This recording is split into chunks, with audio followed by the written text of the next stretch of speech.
Et du football d'abord avec l'entraîneur des Diables Rouges à l'honneur. À Dubaï, Mark Wilmots a reçu le Globe Soccer Awards 2015 de coach de l'année. Côté joueur, c'est Lionel Messi qui s'est vu décerner la prestigieuse récompense. Pour Mark Wilmots, en tout cas, c'est une consécration. L'entraîneur de l'équipe belge a porté ses joueurs sur la première marche du podium du classement FIFA. Son portrait par Lancelot Melewater. The winner of the best coach of the year 2015 goes to Mark Wilmots. Mark Wilmots, meilleur entraîneur au monde, le sélectionneur des Diables Rouges, a reçu la récompense au Globe Soccer Awards, un succès qui couronne tout le travail réalisé depuis plus de 3 ans. C'est un ensemble de choses qui a rassemblé ce peuple belge, où on a essayé de diviser beaucoup, mais là, l'équipe a beaucoup rassemblé le peuple et on est très fiers, et on est très fiers de recevoir ce prix. Prix qui récompense les résultats obtenus durant l'année 2015, mais qui célèbre aussi tout le travail abattu depuis 2012. À l'époque, Mark Wilmots succède à Georges Lekens à la tête d'une équipe des Diables malades, une équipe qui n'a plus connu de compétition majeure depuis 2002.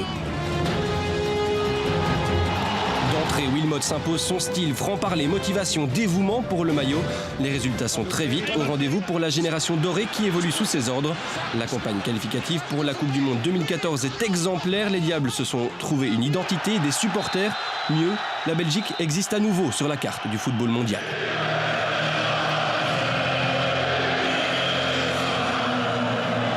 La Coupe du Monde au Brésil, elle, laissera pour certains un goût d'inachevé. Élimination en quart de finale par l'Argentine après plusieurs matchs poussifs.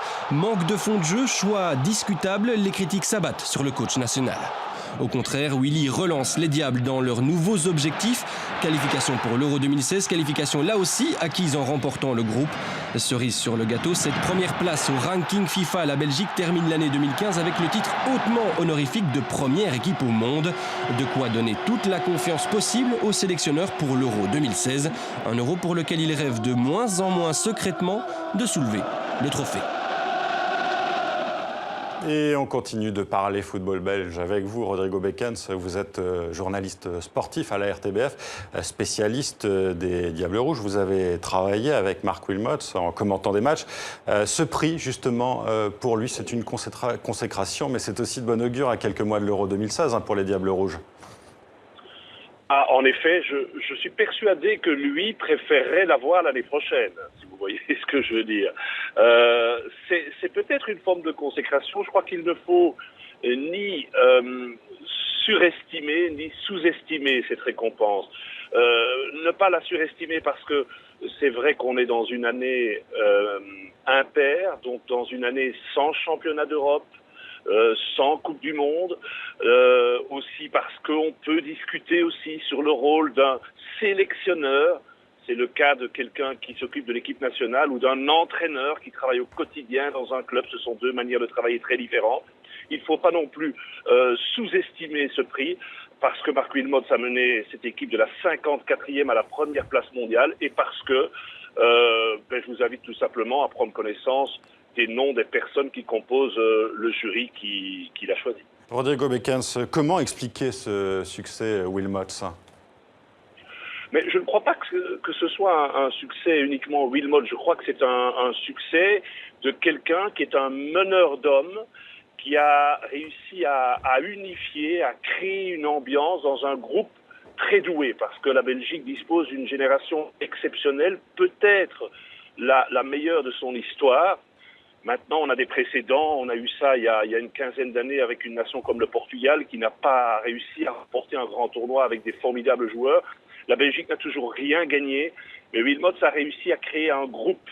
Il n'y a pas si longtemps, il y a encore 3 ou 4 ans, les joueurs venaient en équipe nationale parce que c'était une obligation, comme si c'était un fardeau avec un sac rempli de pierres. Aujourd'hui, il y a une notion de plaisir qui est revenue également dans cette équipe et je pense que c'est une des clés du succès. On comprend, vous êtes prudent, mais on compare l'équipe de Belgique actuelle à celle de la France en 98. Est-ce que vous êtes d'accord ?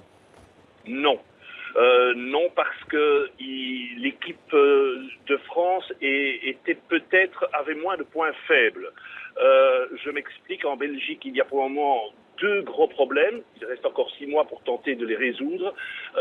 La Belgique n'a pas d'arrière latéraux de formation. de véritables arrières latéraux. On est obligé en Belgique de faire jouer à ces places-là 2 gars qui sont des défenseurs centraux. Ça peut être un inconvénient. Et les attaquants, qui ont certes des qualités, ne parviennent pas encore à s'exprimer. Il manque un vrai buteur, un finisseur. Pour le moment, ils sont tous très jeunes, de Benteke à Origi en passant par Lukaku ou par d'autres. Ils ont tous entre 20 et 24 ans. C'est encore très jeune, mais pour le moment, c'est encore un petit peu, à mon avis, trop court pour gagner. Maintenant, la Grèce a été championne d'Europe en 2004 et personne ne s'y attendait. Mais il faut être prudent. Le public belge est aussi très exigeant, très exigeant. Si la Belgique est éliminée en demi-finale, on dira « Oh, c'est raté ». J'entends ça énormément. Ce sera donc à suivre, hein, Rodrigo Bekens. Hein. Oui, je crois. Merci à vous pour cette analyse.